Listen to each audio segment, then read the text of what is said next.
Hello and welcome to this week's Inquisition with First Term Tactics and Casey at the slightly later time of 8 o'clock. I do appreciate anybody who's going to join us tonight. I'm looking forward to this one with Tom. It's going to be a good laugh. Hopefully we can get a good few people in, a good few questions as well. Hey Combustion Manual, thanks for joining, pal. Hope you're well. We'll get this show on the road once the guest comes in, and there he is there, the man of the hour. Send you a wee wave. Send you a wee invite. Even Casey's in time today. Wow.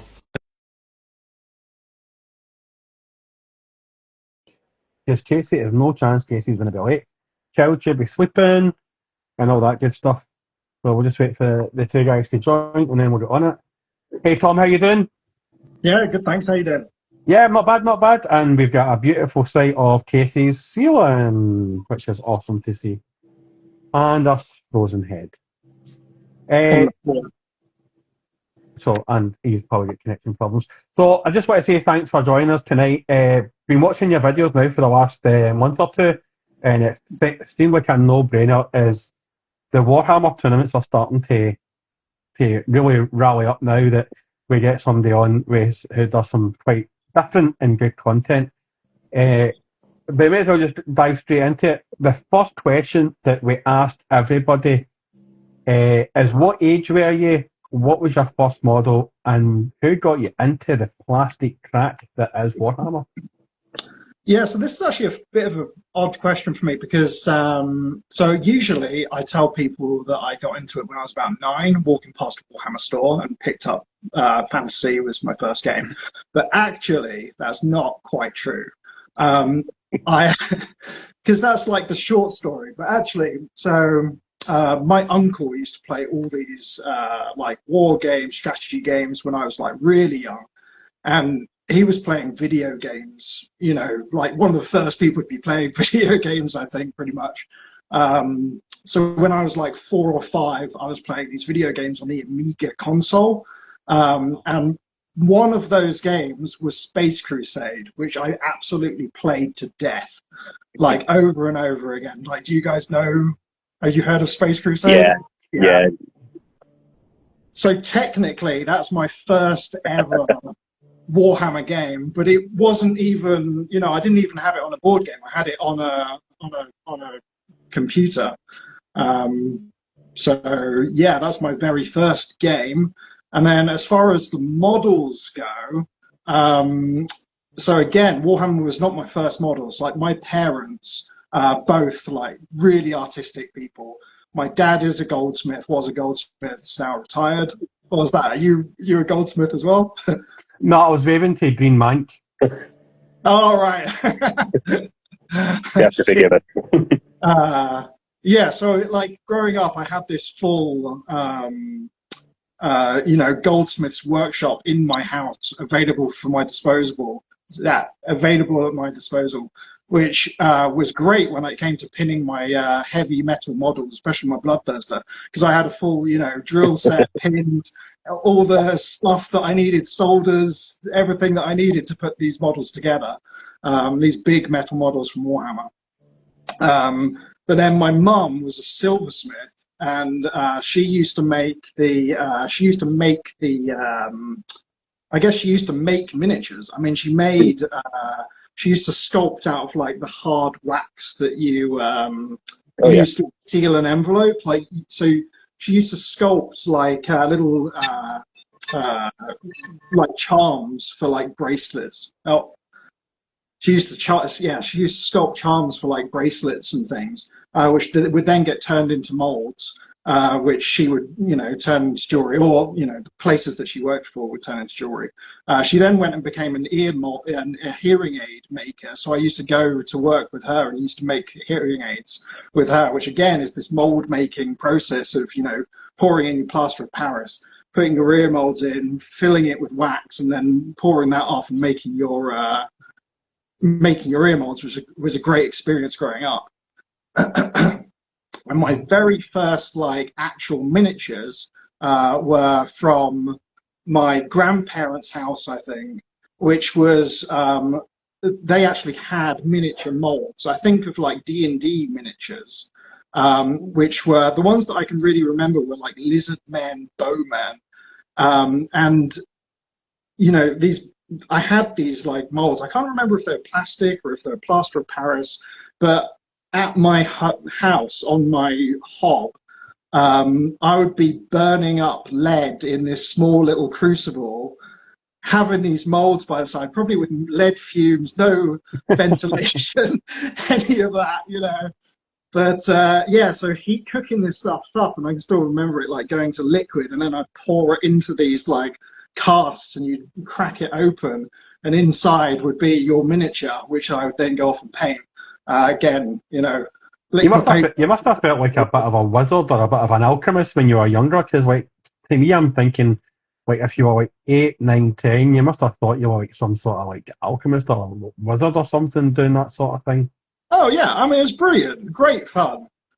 Not safe probably, but like great fun. So my mum is doing all this stuff with me, so yeah, I mean that's pretty much it. And did you then take it like so you were into minis then about 9, 10? Did you take a break or did you just kind of have you always been in it? Because like we find that when we ask that question, a lot of people take a bit of a break when they find women and drink at 15, 16. Did that happen to yourself?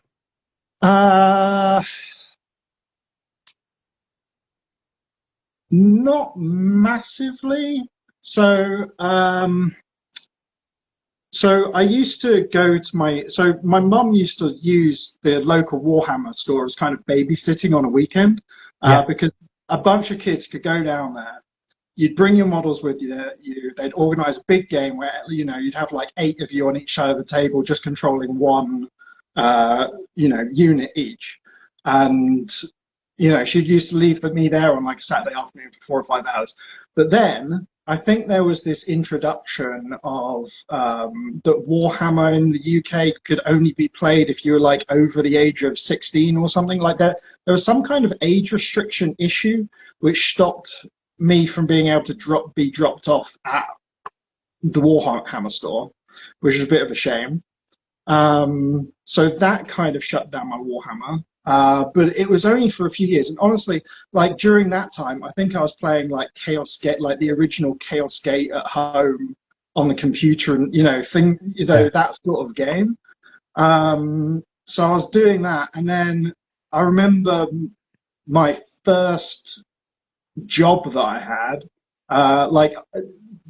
I took my Warhammer miniatures into work, and we were playing, at lunchtime, like miniature battles of Warhammer during the lunch break. So it wasn't massively cut off for me at any point, to be honest, that I have recollection of. It just continued.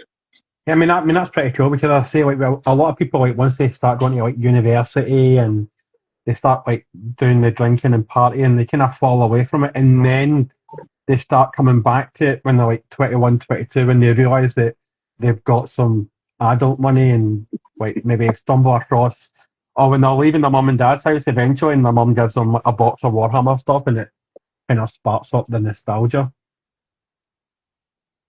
Yeah. I always try to keep going with it, to be honest. There are times where it's been difficult because I've been traveling around the world a lot. But even then, I was like playing Kill Team, because you can bring a Kill Team with you where you go. You can't bring 2,000 points armies with you. So, yeah. So, how then has your hobby journey then traversed into you having your account, having your channel where you obviously do your back reps, and getting into the wild world of short videos of rule recommendations to people? Yeah, so it's kind of a funny one. So so at one point I was traveling around the countryside of Ireland, and it was post-COVID, and I was kind of like, oh man, I don't want to be like stuck in an office all my life. It's not quite for me for my entire future. I'd love to like set up a game store somewhere at some point, or do something within Warhammer. Like I've always had this passion for it, or for just games in general. To be honest, it's not particularly Warhammer specific, but yeah, so I had this idea of like, man, it'd be great to like just retire into the countrysides of Ireland, set up a small game shop in a village somewhere, and you know, just play a bunch of games. So I've had that idea ongoing for several years, and then so I work in visual effects is my day job, so I do movies and stuff. And that's taken a massive hit over the last couple of years, ever since the Los Angeles the writer strikes. It's kind of hasn't recovered since then, from what I've seen. And I was in Quebec at the time in Canada, and the industry, it took a second hit where they changed the tax accreditations for the province, so it wasn't so easy to get work there. And I thought, hey, let's do something Warhammer based in this time. So I started off, you know, let's just do some battle reports. Let's do what other people are doing on the internet. But the idea of my channel originally was that I do something around building armies that do something on turn one, which is why it's called first turn tactics. So I had that in mind, and from that, I then started doing shorts on like what my strategies behind those armies were. So, for example, I had World Eater's army, where you had like you had a rhino with a scouting unit inside, which went across the battlefield. Scouting unit got out, turn one charge, right? And then a second unit would go and get in that rhino. That unit drives across the battlefield, goes into the enemy as well. So you get like this rhino and scouting, you know, berserkers on turn one making charge, which is fun. So that kind of idea. And I noticed that those videos or those shorts were actually getting traction. So started making some of those, and then it kind of just developed into a bunch of rules. Yeah, that's how it went. I will say, I like, much like Dunk, I think in the last couple of weeks I have come across your channel just with people sharing it out there, people recommending stuff. You know, it is, I think the word of mouth of Instagram is amazing for that, because everyone has like a chance to share on something they like and love. With that in mind, seeing as like it seems to be this lovely natural progressive growth for you, is it something that when you started off that you thought would ever blow up? I had no idea. I just thought, let's do this, you know, let's do this because I've got a bunch of time to do it in, see if anything happens. If it does, great, and if it doesn't, I'll just go and find another job somewhere else, you know. Yeah, it was really, I just had time to do it. You know, hope if it goes well, then great. Yeah, and then a few videos started getting traction, and then I just stuck to that formula. I am like working back in visual effects at the moment. But, you know, mid-May, I'm planning to, you know, start making longer form content again, and like longer forms of videos. I've been playing way more tournaments, and my like own knowledge of Warhammer has exponentially increased over the last few months. Yeah, because like when I started doing it, I wasn't like a rules guy or anything, you know. Like I wanted to figure out some like fun tactics, and then from that I started doing some rules, and then people really liked them, so then I kept doing them, and now I've read the rules like back to front, inside and out. So yeah. I will say, I think in 40k specifically, the amount of blow that is out there for the rules, when you've got someone who's just like, hey, look, here's a 6-second video where this rule's explained.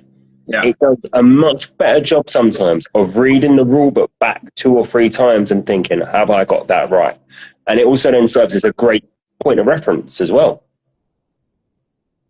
Yeah, I mean, that was kind of the idea of like, so I was like a mid-level player, or like a casual home player. And so many times in our games, we'd had that moment where we had to stop it, go and have a look for this rule that we didn't know the answer to. And it's so frustrating when, that kind of thing happens. Or, a bunch of times we would suddenly realize, oh, wait, we've been playing this rule wrong for the last, 2 years or whatever. We didn't quite read it 100%. And that sort of thing happened so many times. So, I'm like, my idea was to try and give like enough information where people go, hang on a minute, wait, what? I'm going to go read those rules for myself and just like double check. So that's kind of the thought process. And yeah. And I'll pass back to Dunk in 1 second. I think my last question for now, before Dunk has another couple of stabs, is how have you found the response and the feedback to that sort of stuff that you've been getting?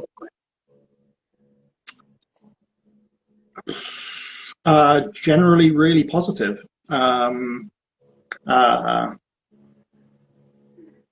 it's great. Like, a bunch of people are just saying, oh yeah, great, I love your videos and stuff, which is really lovely. And honestly, like, even the people who are negative, it generally has actually been really great for my channel. Like, the biggest blow up video that I had was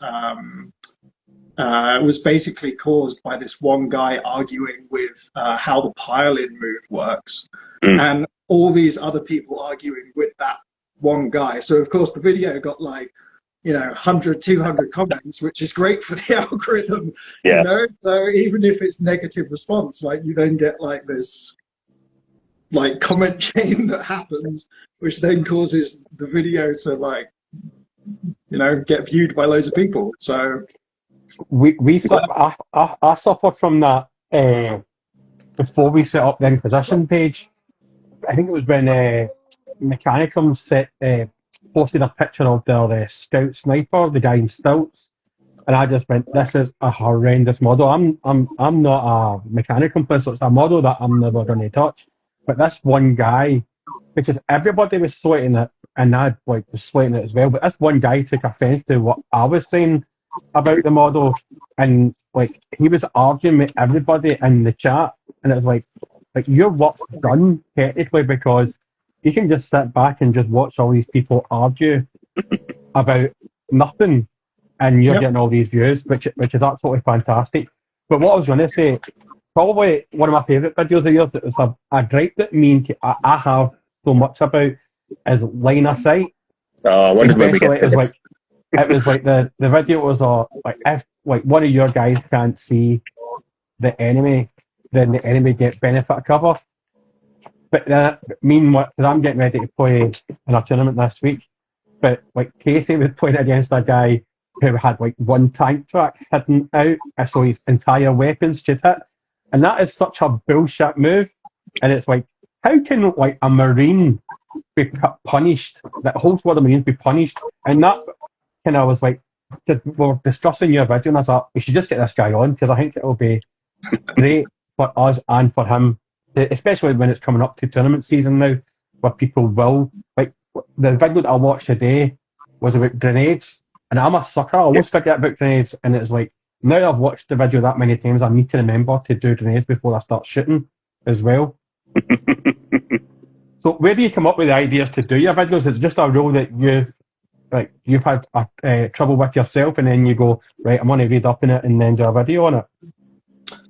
Yeah, I mean, it's a combination of a bunch of things. So a lot of my early ones were about issues that I had personally had in the past, of like a rule that I'd been playing wrong, or I'd been to a couple of tournaments where like the TO's ruling was very clearly wrong.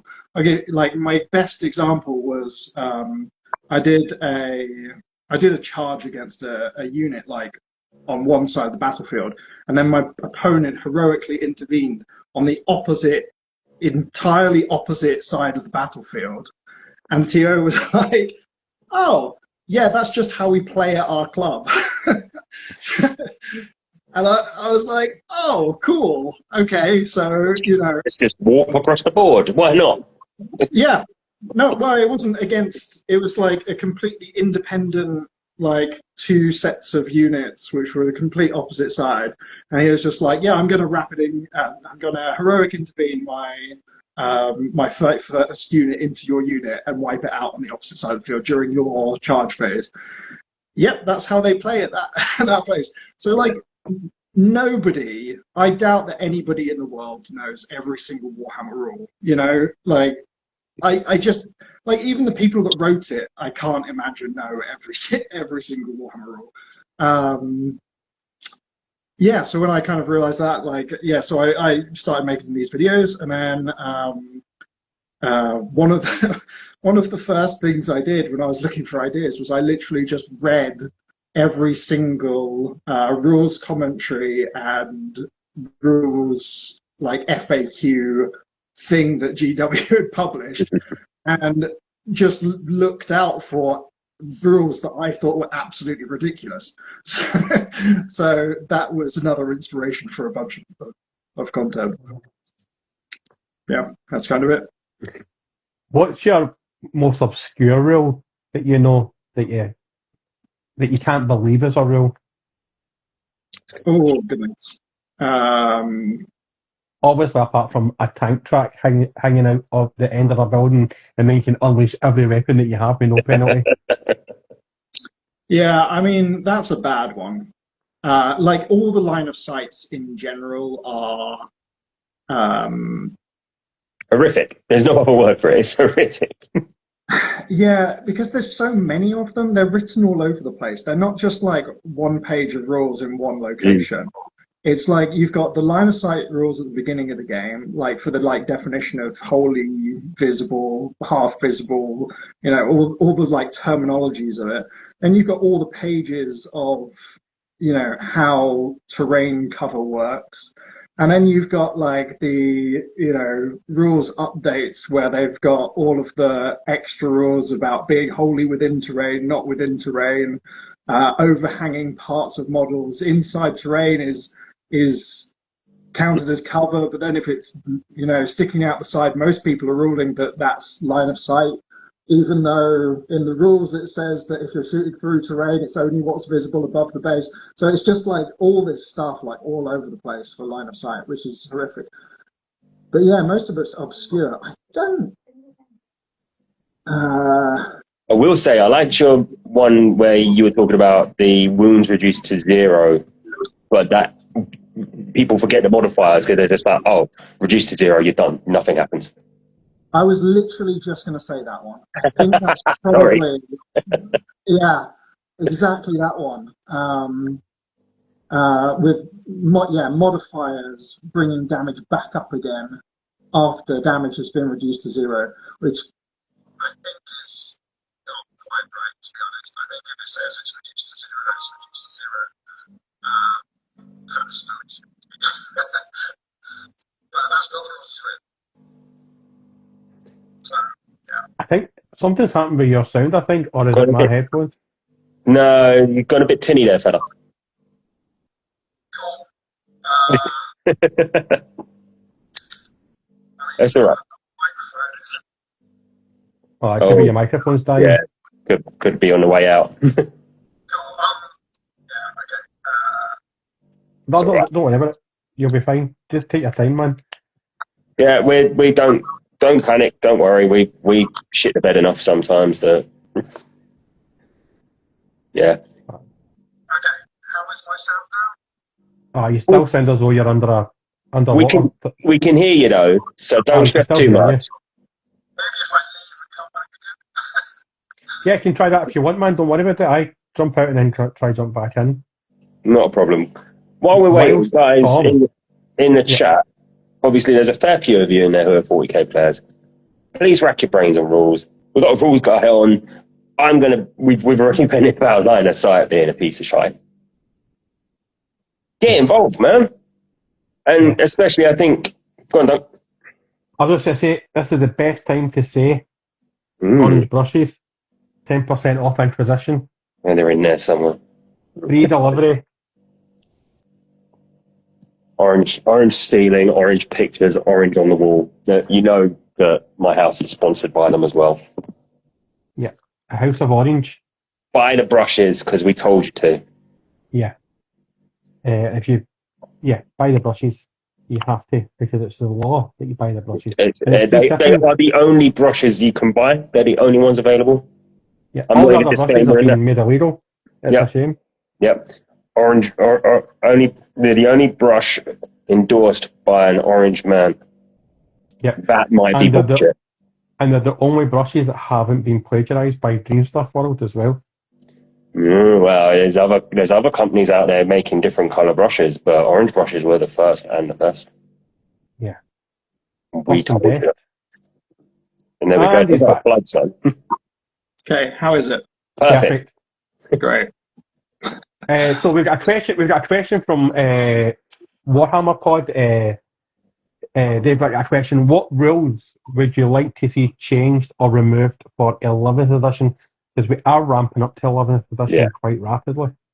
Yeah, I mean, the really obvious one for me is the line of sight rules. Like, I just think they need revamped. Like, I actually quite like the line of sight rules as they stand right now. I know, which will be contradictory to most people, but I would just like all of them put onto one page of the rule book. Like, I like it just like really clearly laid out when the 11th edition, first core rule book comes out. Yeah, I think that's my main thing. Something I was thinking about today. Sorry, Duncan, I'm going to jump in. No. Especially with obviously the what we know about 11th is pretty much on the doorstep. A lot of 40k at the moment is a shooty game. We've gone through phases of it being get across the board, get into close combat. We've had the perfect mix of it. And I think even I was watching someone talk about the stats of a Defiler today and the amount of output that's got. Do you think that we'll see maybe certain armies getting toned down with the shooting, or maybe there might be just a general, if something's damaged 3 or 4, it might come down a peg, or will it just be a case of this works, we'll just keep going and refine it? Oh, who was that question at? Yeah. You're the guest. Oh, right. Sorry, I thought you said Dunk at the beginning of it. So. No, sorry. I jumped in before he could. I mean, honestly, so I actually play just melee armies. Personally speaking, I play Space Wolves, Chaos Demons, and World Eaters are my 3 favorite armies.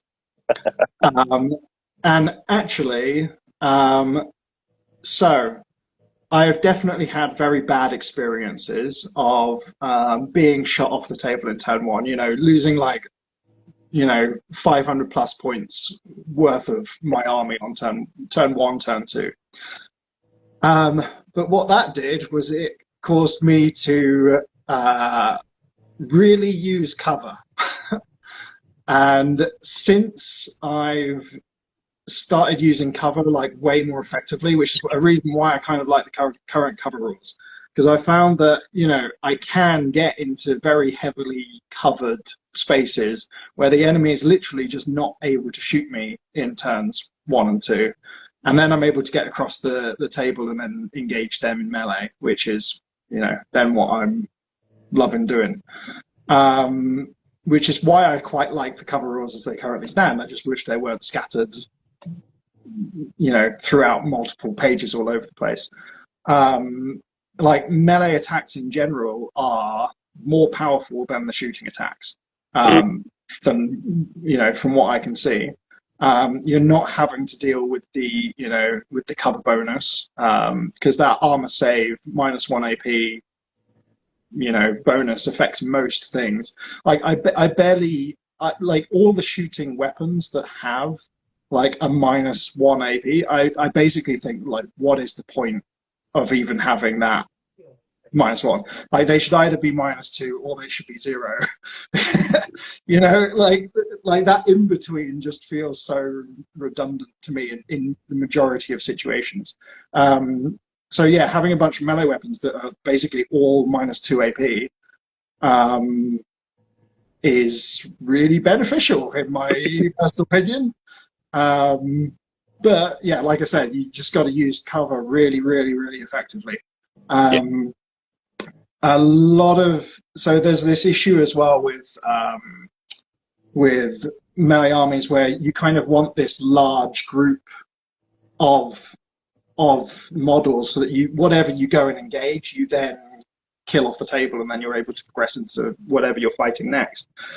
But actually, if you bring a whole bunch of really small squads that you can hide behind, some cover and stuff, then it's not going to get a shot off the table, and it's a lot easier to move around the battlefield. And you don't necessarily have to kill things when you engage them in melee. Line of sight, to go back onto line of sight, I thought I had line of sight sussed in a game previous. When one of the guys that was running a tournament that I'm playing on Saturday, and I had I think I had a Land Raider and then a bunch of Marines, and I had Mortarion right behind him, thinking that Mortarion was safe to get shot.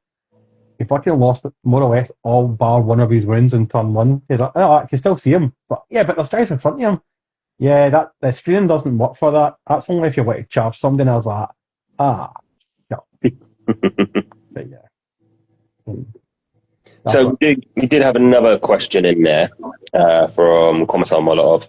He's asked, do you think, Tom, that 40k has been left behind by other games that have alternating alternate activations? So does I go, you go veer towards more, like we were saying, Alpha Strike, dominant first turns where you're getting obliterated off the board? Should 40k maybe go into you move a unit, I move a unit, we get the whole turn done quicker?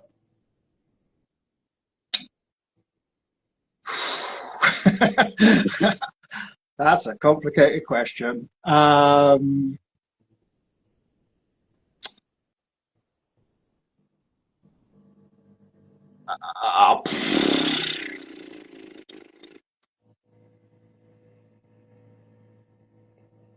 So I think if we sort of compare it to, like you say, where you play Kill Team on the go, because obviously a game of Kill Team you can get done in 30 minutes, 40 minutes, can't you? Because it is just, you've moved the mini, I've moved the mini, and I know other game systems do that. If we say Marvel Crisis Protocol, Shatpoint, various other games.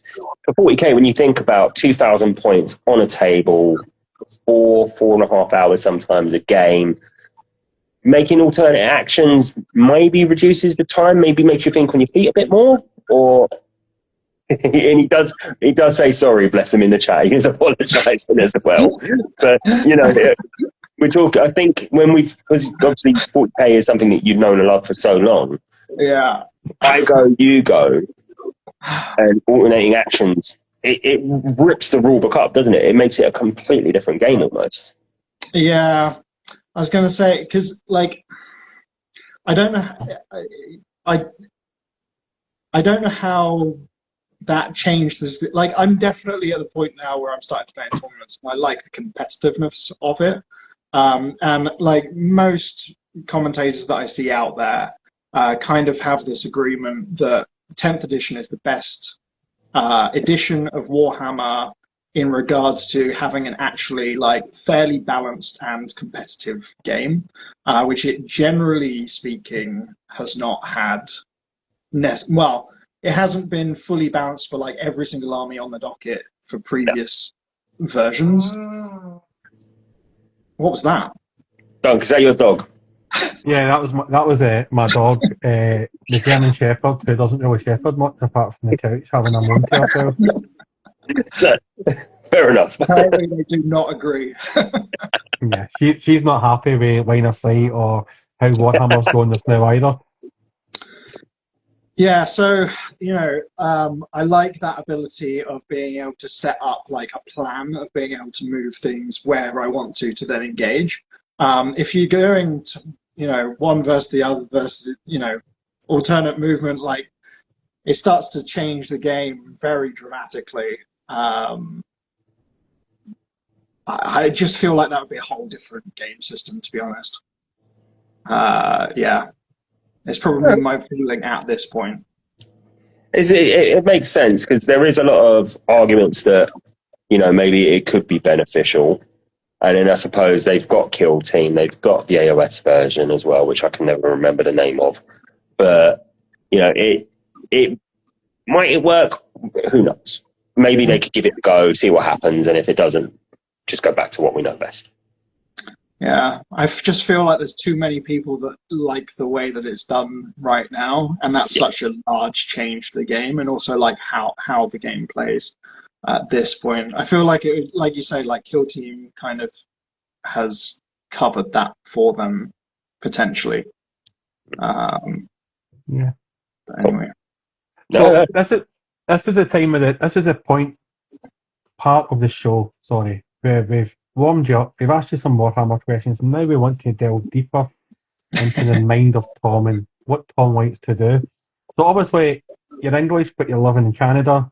Sorry, that was my dog letting out another big sigh.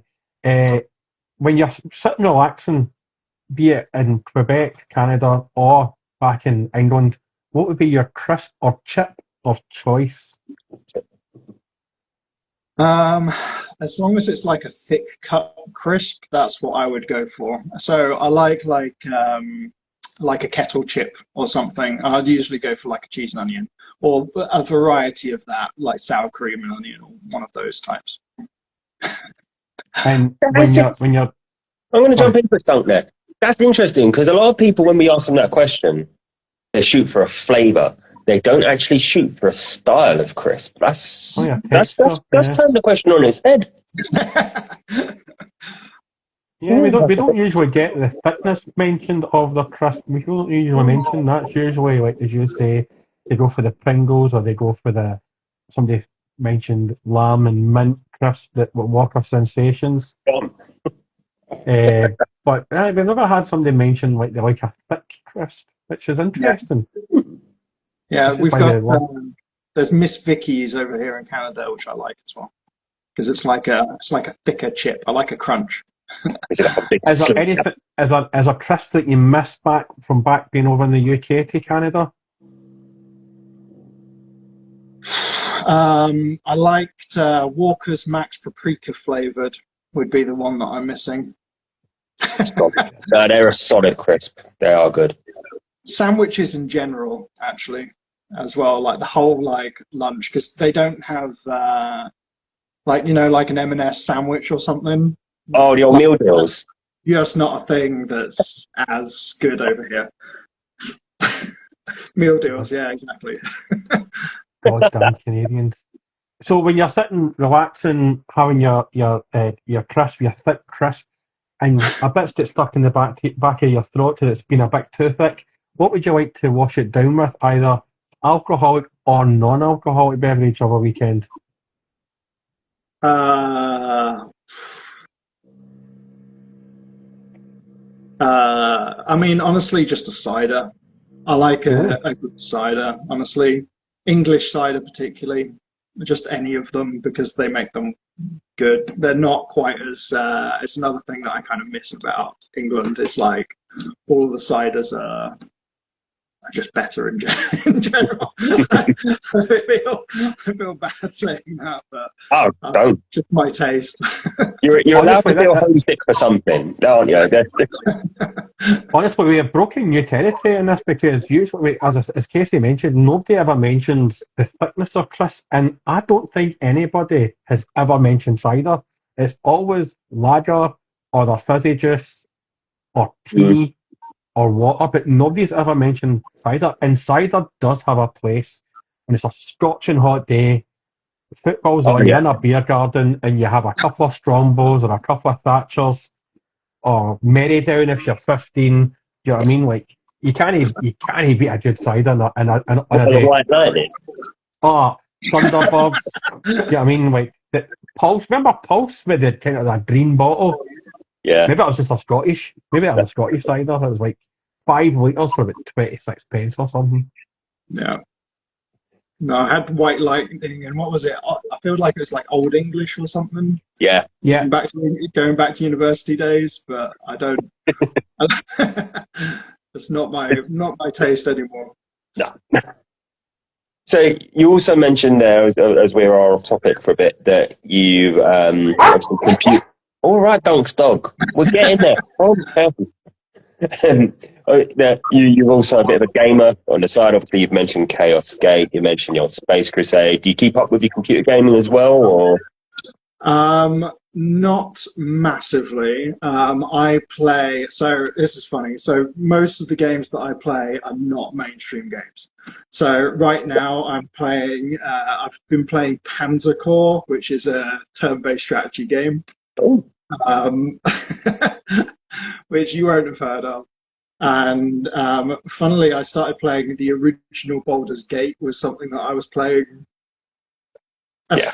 just before this. So yeah, nothing See, really very grindy, like slow strategy based games is what I tend to go for. I was playing the new Chaos Gate as well. That was pretty good, but that's a few years ago. And like what are the recent Warhammer games, the fantasy. Oh my goodness me, my brain is. yes, I know the ones you're talking about, but I can't think of the name either. Total War. Yes, All the Total yeah. War Warhammer games I've been playing recently, which I'm excited for the Warhammer one, which is coming out whenever it's coming out.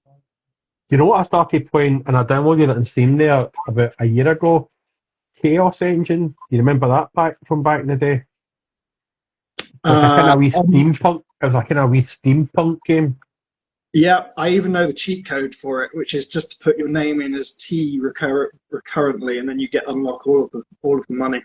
There you go. Oh, I'm gonna try that on Steam tonight. Brilliant. Games Master. I'm stuck on. Because Chaos Engine is so fucking hard, man. I think if you get 2 hits, that's you done. And if you lose, and if you don't have somebody that's good at the game, it's a computer player, they always die really early. Yeah, got to go with the guy with the rockets, right? Yeah. They should really remake that game, because that was a class game, Chaos Engine. Yeah, loved it.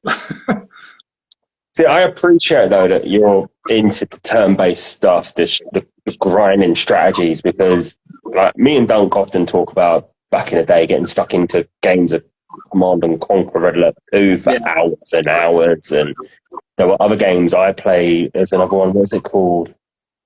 Sudden Strike, which was this World War II real-time strategy that, again, me and a friend from school we played one game for 5 hours and no one would win.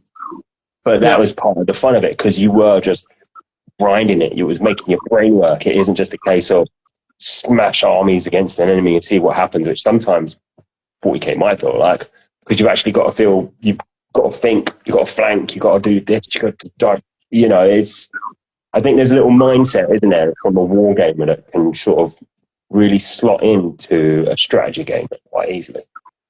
Yeah, I mean, like I said earlier, like I grew up playing these games, you know, like I said, like my uncle had all these games, like oh god, you won't even know them, but it's like Onslaught, D-Day to the Rhine, which I remember playing over and over again, which is a board game, which you'll have no idea what it is. It's like a 1980s, you know, World War II game, and like what's his name? Patton's Best. That was great as well. like all these like really old school like war games were really fantastic. And you know that just developed for me. So So when you're before you have your cider and your thick crisp, what do you like to do of a weekend to relax and wind down? That isn't Warhammer. Yeah, that's the joke. Is I'm going out to play Warhammer most of the time. Honestly, I'm probably just watching some television. I mean, I play with my kid, you know, as much as I can, and beyond that, it's mostly just TV. If I can get my wife to play a board game, I'll do that, but some variety. But it'll just be, I don't know, some television show is usually what I do to wind down. If you don't mind us asking, because I always get really, I think Dunk's kids are all older. My kids just turned 7. How old is your child? She is 2.5, well, 2 3/4 now, so she's very young. But it's a lot of fun. So yeah, at that age is great, but not. Imagination. bit too early to start picking up Daddy's paintbrushes and start slapping some paint on some minis. Yeah, but she does know that I play Warhammer. Like, you know, she's been talking about her birthday recently. And, you know, what cake do you think Daddy would like? He would like a Warhammer cake. So she's very aware of it. She seems to gravitate towards orc models as well. So I think she's going to be an orc player. But, yeah. So one of the questions that we do like to ask people that have been in the hobby for so long, and obviously they've got a partner and they've got kids, at what point did you let Mrs. First on Tactics into your plastic crack addiction? Was it something that you kind of just left a wee Warhammer figure kicking about and then the occasional paintbrush, or was it just like fully out there when she came back to your pad or whatever? Well, like I say, so I was traveling around, so I didn't actually have many miniatures at the time that she first met me. But she was, I knew that she was the one for me pretty much immediately, because on almost the first question that she asked me on our first date was, do you have a zombie apocalypse survival plan? Of which I had a manifesto. At home. So, like, she was the right kind of person that I didn't need to hide my true self to her at any point. You know, when she did ask me that, I had like the radar of like, is this a trap? Should I actually answer this question? But, is she going to walk out if I say yes? Hang on. Did I go full 100% into this, or did I dial it back to 75%? Yeah, that's brilliant. Because it is quite funny, like, because we had somebody on who went, oh, what they did is they started seeing them, and then they brought, I think it was like, was it Brooke's husband? And she said he'll just left like a miniature out, and she's like, oh, what's that there? And he's like, oh well, and then like now she's doing it herself. Did we find that quite a few people who get with somebody, sometimes a partner picks it up as well? Does your partner has she dabbled into the Warhammer side of life? The simple question is no. She has told me that she dated someone before me who also was into Warhammer, and she used to paint the miniatures. But in the time that I have met her, I've not seen a minute. Well, actually, no, that's a lie. When I was trying to mass paint some Khorne Berserkers for some of my battle reports, she did give me a hand and started laying some paint onto them. But aside from that, she's not a massive board game player. She generally doesn't like them that much. So, but I can convince her to play with me every now and again. Not Warhammer, but board games, some other board games. If it's competitive, she's out. If it's like a cooperative game, she'll come and do something. Sure. No, that's good, because it's always nice that even in some shape or form that there's something that you can dabble with. I think recently my lad discovered battleships, and even that, it really got him thinking about little things like, how do I line this up and that up? And he's had games where he plays with on the same team as my wife. Me and my wife, he insisted we be on the same team, and it's just nice that there's those little things that you can link in together, isn't it? Yeah, absolutely. Yeah. So if I go back, I think we'll go back into hobbying in a second, but the one thing that you touched on there is that you like, when you're chilling out, you watch a bit of TV. What sort of TV are we watching here, sir? Honestly, it's all over the place. I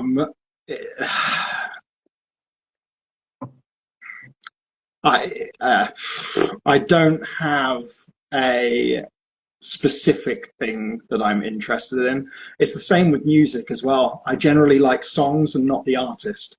You know what I mean? Like I don't collect albums. There'll be one particular song, and I'm like, yes, I like that one song. And it's the same with television. Like, I'll give most things a go, and if they're good, then I'll watch them. And if I don't like them, or if they don't have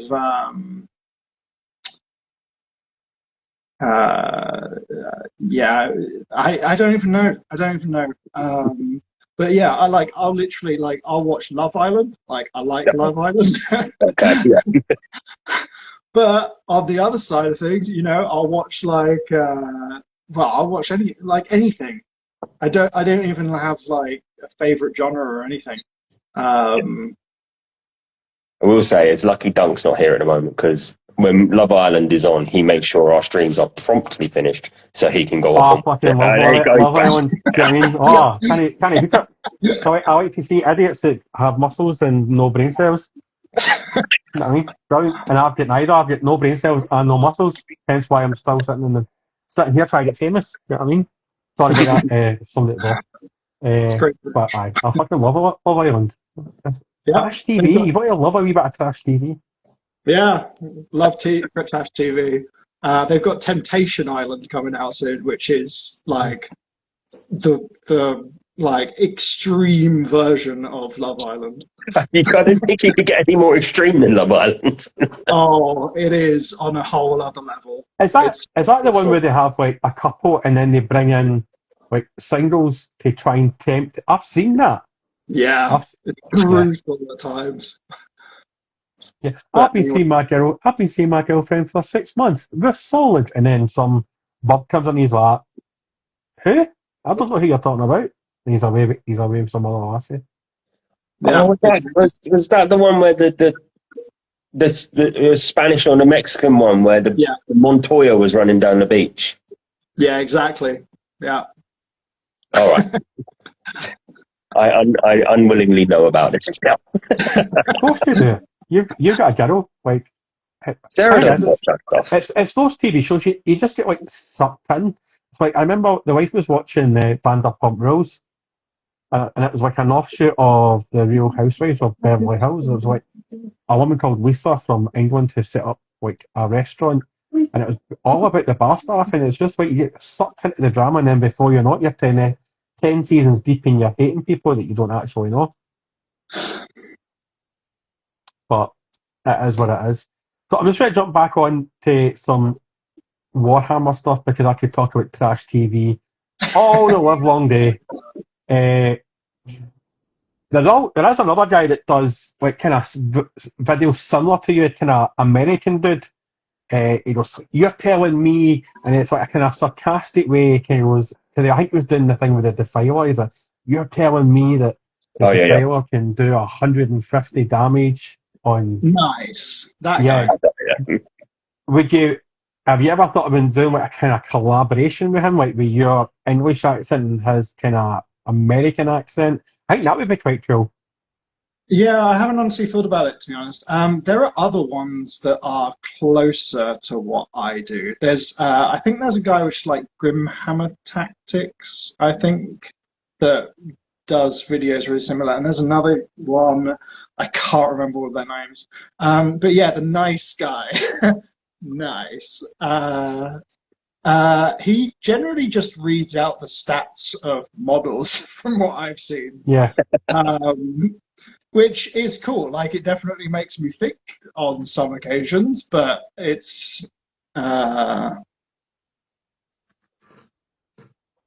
yeah, I mean, maybe there's some sort of connection, but I don't know. There is a channel that I'm trying to do a collaboration with in Quebec, which will happen this summer. But he has a fully French channel, French-speaking channel. So we're going to try and set up a battle between us because I'll be over there and close by at some point. So that's the only collaboration thing that I've even looked into at the moment, just because it's within close proximity.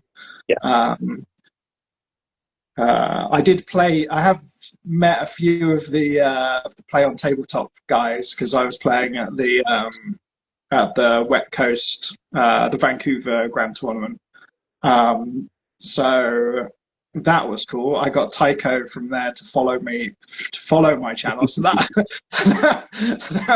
was pretty sweet. And then I do actually have a Play on dice as well, which I got given when I played one of them in a game recently. But again, like I'm not trying to do any collaborations with like huge people. Not, I'd have to have like thousands of followers to even like be registered.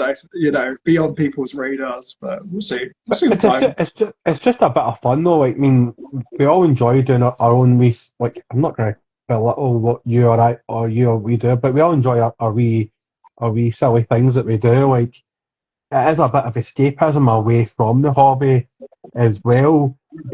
How long does it take for you to do one of your videos? Is it a one and done take, or do you like do 3 or 4 takes?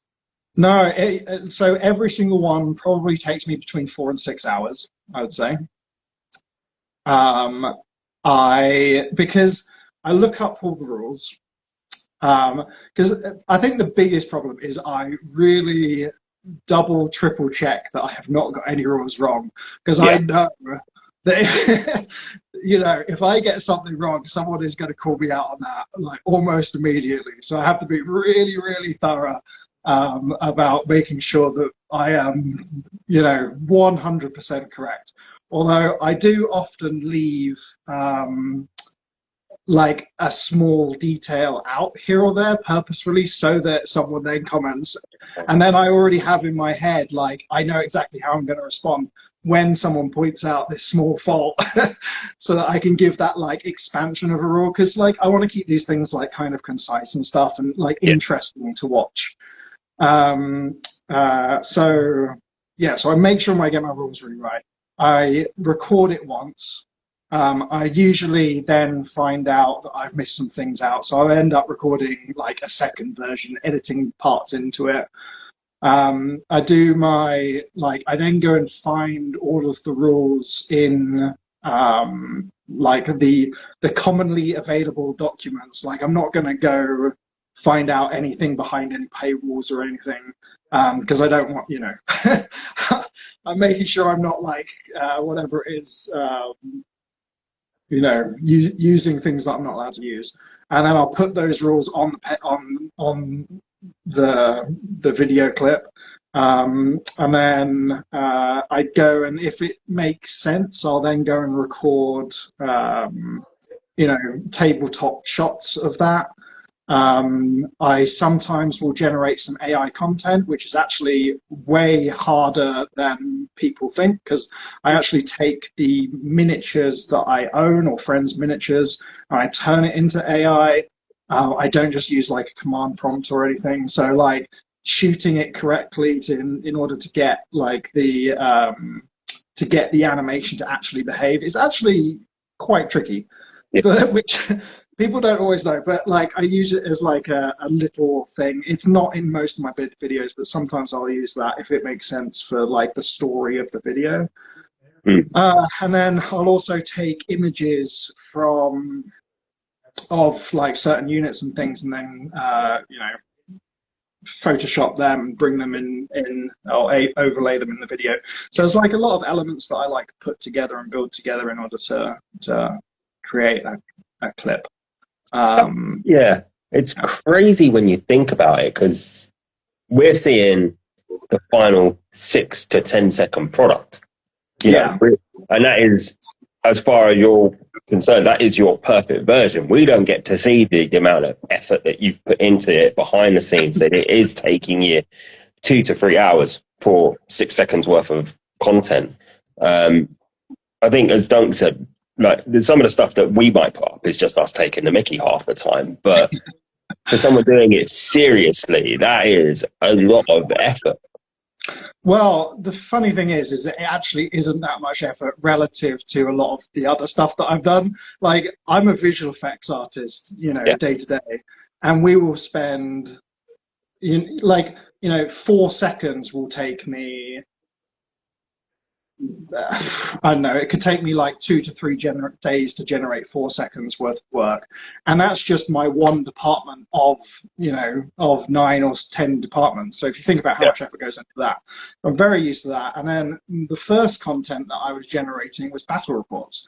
And they were taking me, 40 plus, probably more than 40 hours, probably like 60 to 80 hours to edit and create one battle report. Yeah, so relatively speaking, for a 30-second clip, 4 to 6 hours, and people watch it, so Yeah. it's worth the effort. Yeah, Yeah. we're pretty much once this gets recorded, it'll go on Instagram and then I'll download it and then upload it onto YouTube, and there's very little to no editing No, at all done. we're, Like, we're, we're not very, not that we're very, like very HS Ticky Talkie where we don't believe in editing. We just don't know how to edit. yeah, which can't be asked. It's like I know thrills, and then everybody can see like the rambles that we go off on and stuff Yeah, like that. I think the longest that I spend in a video is when I'm looking for something that somebody says. So, like, for example, like Chrissy Lee, we had her on at the start of in February, and I think in the space of 10 seconds, she said "rim" about 100 times. So, like, she was just saying "rim" because like, what's the one thing that you hate doing? And she's like, "Oh, I hate rimming," and it was just like you just knew that she just kept saying "rimming," and you're just like, Yep. you need to stop let's saying. let's not go back to rimming, please. Yeah. Let's not go back. Well, it's now after the watershed, so I think BBC will find us okay, to be honest with you. What do you prefer doing? Do you prefer painting or do you prefer playing the games now? Oh, I mean, for me, it's always been playing the games. I think that was that was going to be a really obvious answer.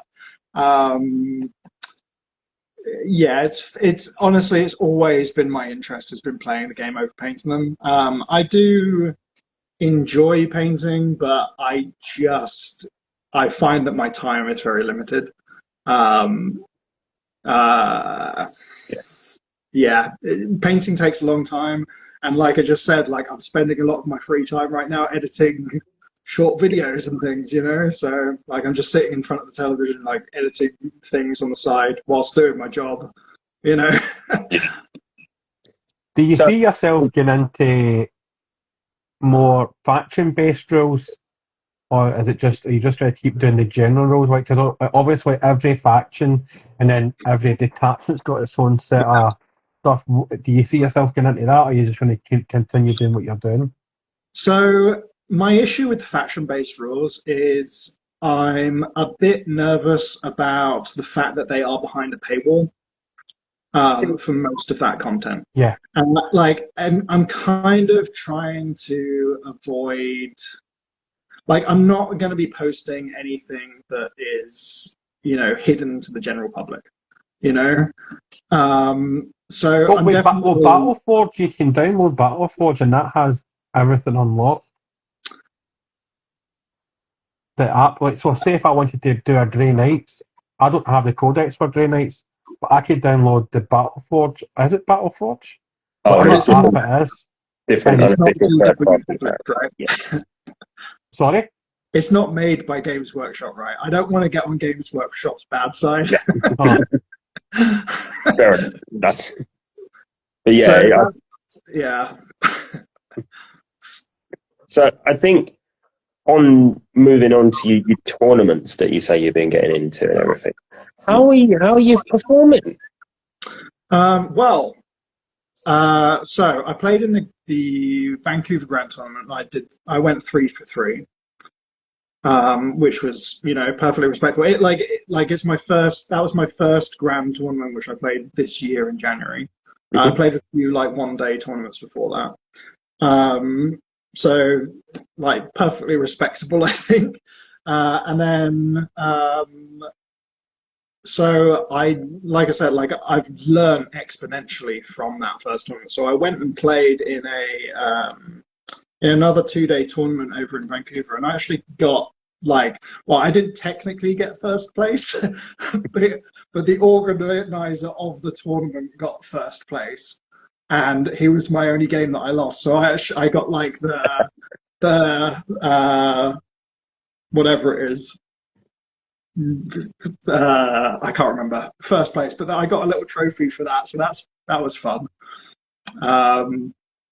Yeah, so perfectly respectable, and like I've made slight army changes and things based off of that, and realized like some things that are more beneficial to have in your army, because the games that I was losing was from board control every time. Yeah. which is a big issue. So now I've added some infiltrators. I'm going to put some infiltrators into my army and a scout unit, even if it doesn't like synergize with the rest of my army that well. I just feel like if you get locked into your home, deployment zone for the first 1-2 rounds, you have no hope in the game, is what I have found.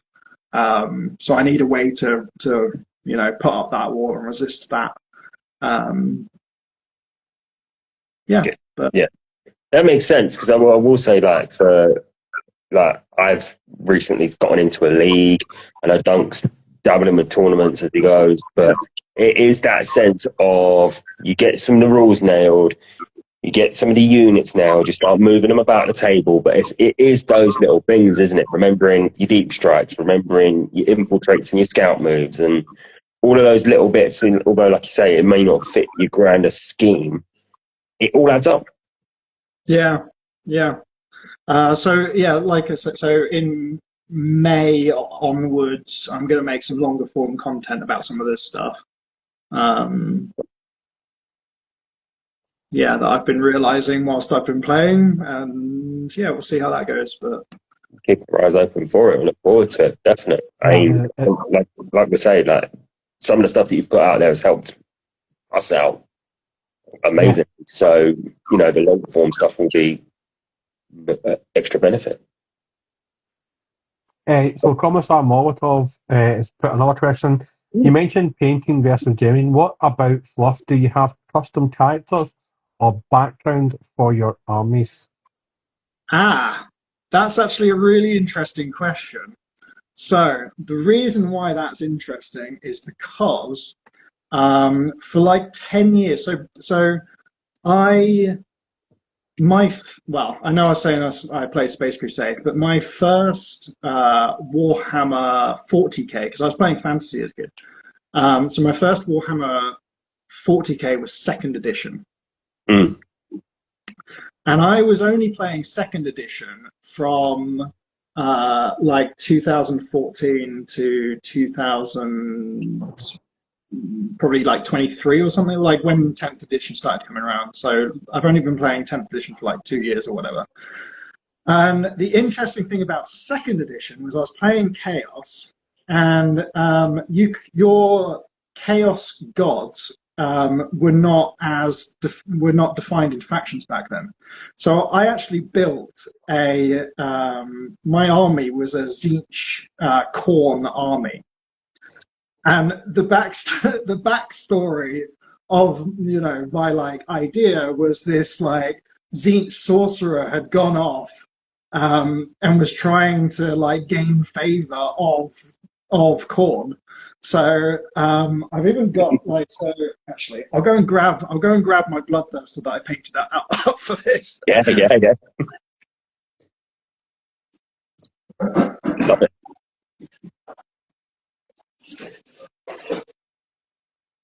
Just remember, this is live TV. Just itch my eye. Hey, sorry, man. Fucking dog's not even out there. Your dog. She's got to get his bloodthirster.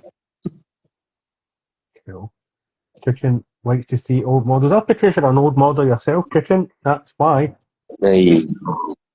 Now, folks, if you haven't followed Tom, give him a follow and watch his content, because you will learn something.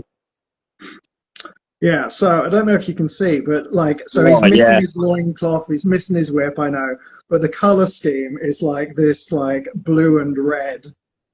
Khorne Tzeentch is the idea behind it. And so I've got a bunch of my models are painted up in the scheme. I've got the old school Lord on Juggernaut painted up in the same scheme, and I've got some of my Space Marines and stuff painted up the same way as well. So I remember that old Lord on Juggernaut model because it weighed nearly half a ton. You'd always get some kid turn up to the gaming group or to the store to bring his 2 troops and 1 headquarter choice, and someone would always bring a Horn Lord on a Juggernaut, and it would start denting the table wherever he was moving it around, and then maybe a leg would have fallen off it or the head or something. But But that's where you had the advantage because of all your mum and dad's tools, so they kept it apart. Yeah, they never did. So like all my bloodthirster was all pinned together and everything, drilled into with pins. So yeah, no problem for me. It's crazy though, even thinking of that back in the day, that was one of those things that they never, when you were a kid getting into this sort of hobby, that you never truly understood, because it was just a case of, I've got this one bit, and I've got this one bit, and I can just glue them, and it's fine. But then when you're dealing with like, it was always like the greater demon models or some of the bigger metal ones that you super glue it, you think you were great, you take it on the table, off comes the arm every time. Yeah, it was a real problem. Apart from if you've got a full workshop in your garden shed. Will you try and get to any cons? Have you thought about going to LVO or Adepticon in the future yourself? Yeah, like Adepticon is actually very drivable for me. Oh wow. Well, it depends on where I'm living. This year, like I'm currently in Vancouver. I'll potentially be in Quebec after this. I don't really know where my life is going. So, but I move quite a bit. But yeah, if I'm if I'm in Quebec, it's probably only like an 8-hour drive or something from my house. So I'll go to Adepticon. But I don't think I'm doing it until like next year. So yeah, I'm missing it this year, but I'll hopefully get to go to Adepticon in the future. I'm going to jump in. Sorry, just 1 second, because this is something I've noticed. I think a few American and Canadian accounts have posted about that the British accounts take for granted, that is that some of the distances you guys have to travel to get to events, to get to stores, we just take so much for granted. Like if someone says to an English player, "Oh, do you want to come to a tournament that's an hour away?" You're like, "Oh, I don't know, I've got to drive, or do I get the train?" And then you're just like, "Yeah, I'll get to Adapticon, 8 hours in the car, great." It's just crazy. It's just crazy. Sorry, Dunk, off you go. I was just going to say, if you ever do, just watch out for Mr. Internet, Walkgate Studios. He likes to peep about. He's from Watford. No. Good. Yeah. Yeah, Watford. I was trying not to say Walford because I know that's not a real place. Oh, that's EastEnders. Yeah, I know. So you might bump into him because he likes to go and do the cons. Does old Sam? God bless his wee cotton socks. Sorry. What are you working on this now? Like, have you got anything on your tabletop that you're painting this now, getting ready for your next game? So my next model that I want to get some Nurglings. I don't have any, and like I was saying, so I'm playing this Khorne Demon army right now, which I'm really enjoying because I've got this. So I like to have a gimmick in all of my armies, or like not a gotcha. What are they called? A shenanigan. Yeah. I like to have something weird that happens in all my armies. So this particular one has got a unit of 7 Blood Crushers, which do mortals on the charge. But I've given them a +2 to their charge range, and they have a base +1. So what happens is I have this thing in Deep Strike. The enemy comes towards me to charge me. I drop this 7-man unit of Blood Crushers behind my army, and then I have a guaranteed heroic intervention into them because they've got a minimum 5-inch charge range. And then that does a bunch of mortals. So that's like my surprise army play scheme that I'm doing right now. Yeah, but like I said, I want some infiltrators, and the only thing that I can find, as far as I know, that infiltrates for the Chaos Demons is Nurglings. So that is what I want to get next, but it's not on, it's not on my table. It's just on my to-do list for things next. Just actually, where you say about the gotchas in your armies that you build, because it's that bit of flavour, isn't it? It's that little bit of play style that you bring. It isn't just a case of constantly thinking, move this here, sit that there. It adds just a bit of interest and a bit of excitement to your game plans. What has been one that has paid off spectacularly that you didn't think would work, and one that completely backfired on you? Okay, I think I've got both of these. So, one of my favorite ones is So I don't know if this is still a thing actually, because I haven't checked the recent rules. But I used to have a 12-man squad of infiltrating Terminators, which was absolutely fantastic. I think it was with which detachment is it? I see. I don't even play Space Wolves anymore that much. It was playing Space Wolves, and it was when 10th first came out, and you could have Arjak Rockfist in there with. You didn't have to have just Space Wolves characters, and he could be with a captain. So you'd have this group of Terminators like front line, and then I'd have like.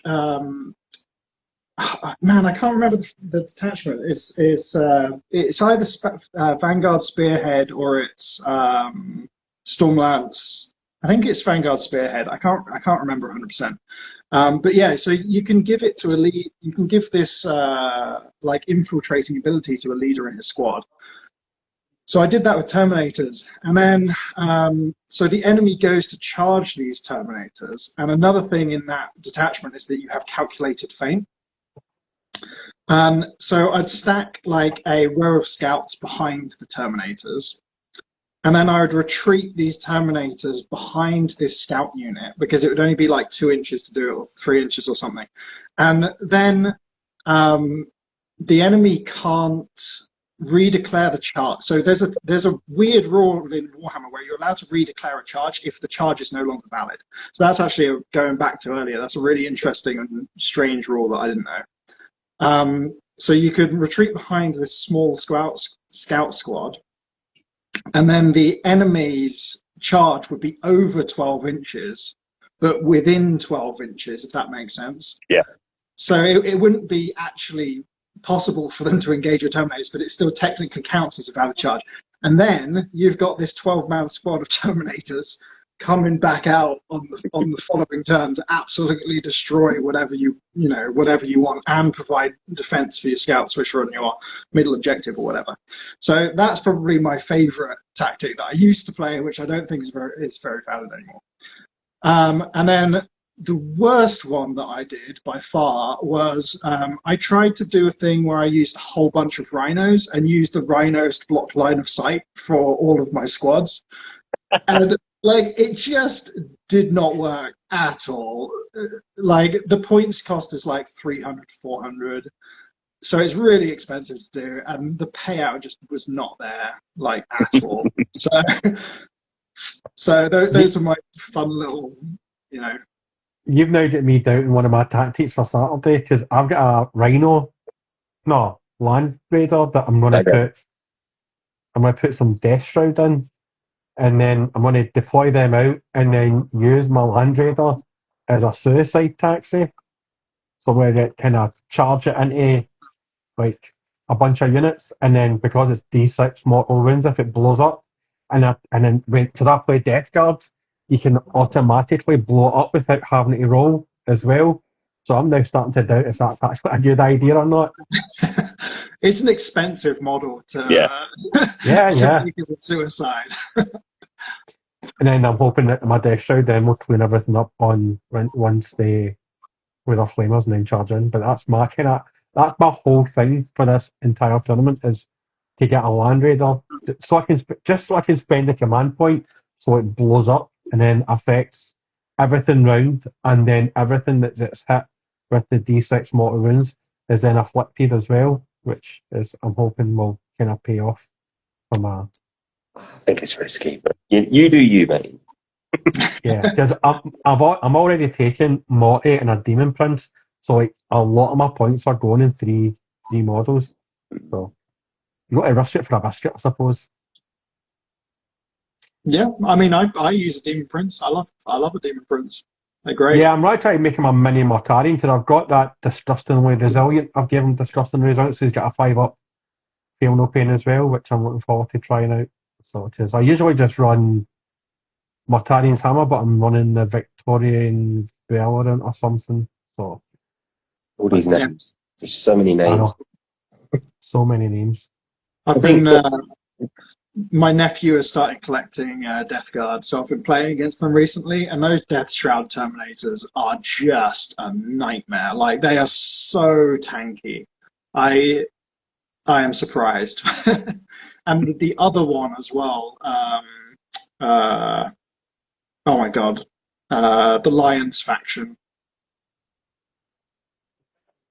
Oh, My mind has just gone blank.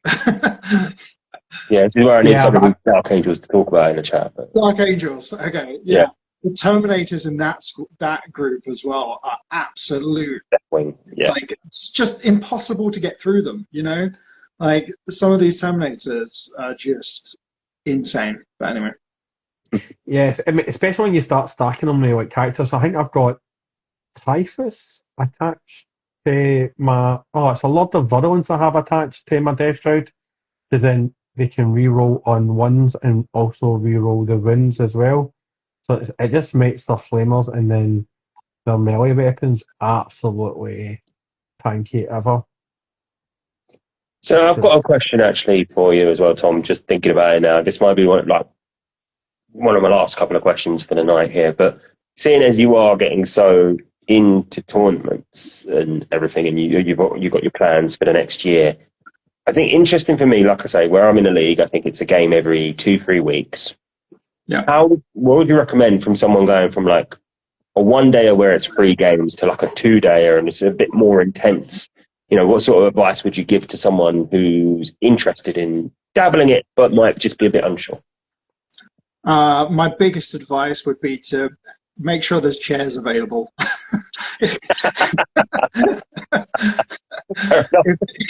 If you have back issues like me, yeah, that would be my main piece of advice. No, but like about the game itself, I find the most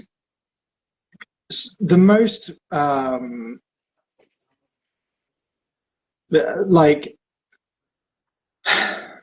the biggest piece of advice I'd probably give is like, you know, you'll go into games sometimes where you're getting, you know, like I said, sorry, I'm going around the houses here. But don't mind. Sometimes you'll get like, you know, 500 points knocked off your army before you get to interact with the opponent. And that often is actually fine.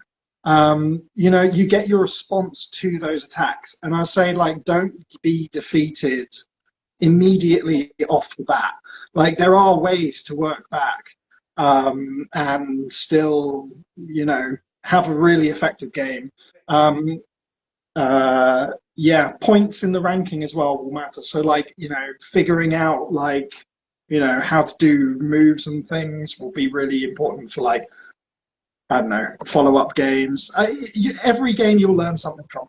You know, there's no point in throwing out in the towel immediately when you think that you're being defeated, because you aren't necessarily.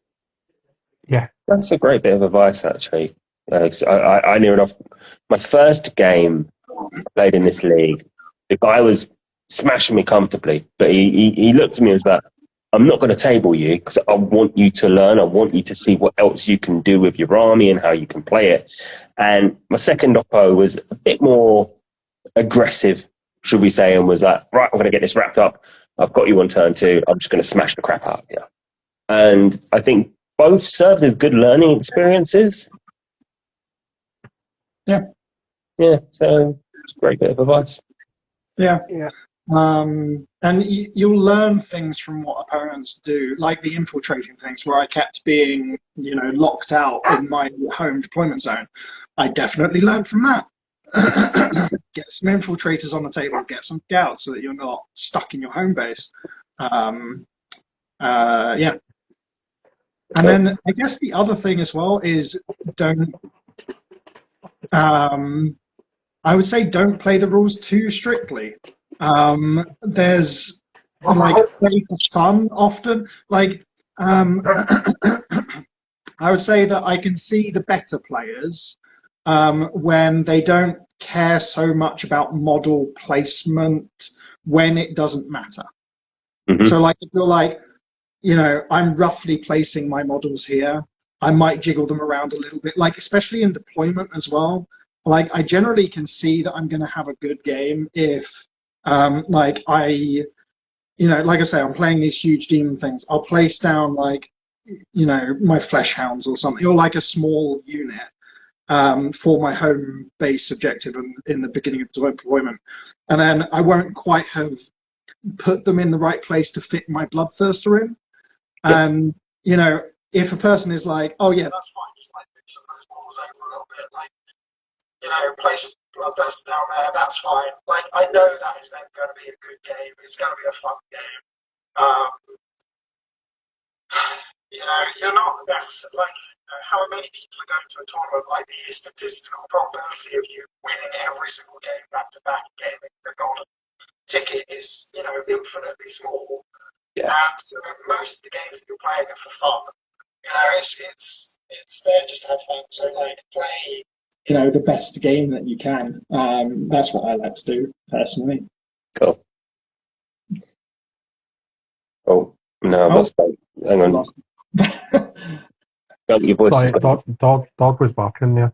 I think that's a perfect way to end the podcast there, because I don't think we could add anything that would. I think that's a perfect way to end it, and how best to play the game. And it's like, well, you're not going to win every game, but as long as you enjoy it and take something from it, then why not? Is there anybody that you would like to shout out, or anything that you would like to promote for people that don't follow you? Where can they find you? Yeah, I mean, me personally, I'm on YouTube, Instagram, and I'm on TikTok now, which is new for me. But if you're following on Instagram, then you're probably not going to be a TikTok user. But yeah, I do plan to make some longer form content about like rules and tactics later this year. I've got some battle reports as well, which are out there if you like battle reports, and they're not too serious. So if you're looking for something that's like a bit more like fun, hopefully, that's the intention of them. Speaking of which, my partner in that is a guy. He has a channel on Instagram which is Chaos Creation Rangers. He's the same on YouTube as well, and he is the artist side of our duo. I'm like the tactics guy, and he's the artist guy. So you can go and check out his models and stuff. He's doing really cool stuff. Started doing some commission painting now as well, which is like some of the models that he's doing now. It's really beautiful. So yeah. Perfect. Casey, any last words of wisdom from yourself this week? Just a quick one, actually. I don't know if he's announced it, but a friend of the show, Ewan McMinnies, has recently had his first child. Congratulations to him. And he's called it some weird Irish name, It's long, or it's something. lots of vowels. It's got one vowel and about 50,000 consonants. Yeah. So I'm pretty sure it ends in va, because Siobhan is spelled with a BH, and there's definitely a B, a D, and an H in there somewhere as well. So well done, Ian McManus. Sheila. It's probably called Sheila. Probably. Tom, it's been an absolute pleasure having you on. Yeah, we definitely probably want to bring you back on later on in the year, once we've all get through the madness of 11th edition, if you're up for it. Yeah, sounds great. Yeah, it's been fun. Brilliant. It's been my first ever podcast. So Oh, brilliant. They'll all come after you now. Don't worry. We're the trendsetters. Yeah. Guys, thanks again for tuning in. I'm not too sure who we've got next week, so I don't think we've got anybody next week yet. Holiday, innit? Easter. We thought we were going to do a little Easter break. Yeah, we're going to do an Easter break, so we might do one on Wednesday, but we might not. But we'll let you know anyway. Tom, thanks again for coming on. Cause I do appreciate it's like 5 o'clock, 6 o'clock at your end, maybe even earlier. Lunchtime, yeah. So I do appreciate you giving up your morning to come and chat to us as well. Have a great rest of your day, and folks, be good. And if you can't be good, give me a phone. Bye. Cheerio.